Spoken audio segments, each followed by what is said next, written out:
it because you get to do new tunes and they sound good, but some of them are hard. Well, the tin whistle isn't hard to learn, so if you just had spare time, then you could just find someone else who knows how to play it and just start playing it with them, because it's not hard.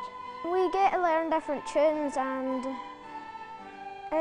this is one of the first times we have had people come into our school and learn us music, so it's fun. Well, I like it because it gives you something to do and something to work on. It's easy as well, but it can be hard. And when you see like Richard playing it, it's like you want to be as good as him. I was quite surprised actually at how enthusiastic some of the children have been for learning it, and they were keen to take the tin whistle home to practice and practice in the classroom as well and get together in little groups to do it. They've really, really enjoyed it.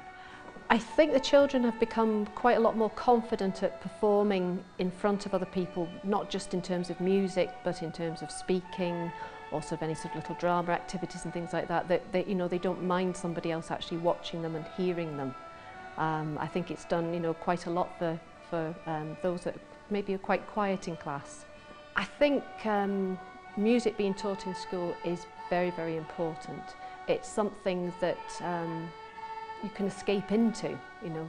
It's good to be able to read and write and do your maths, but music is more of an expressive sort of art, and for a lot of children, if we didn't teach it in school, then they wouldn't have that opportunity at all to learn an instrument or experience music, listening to it and playing it with others.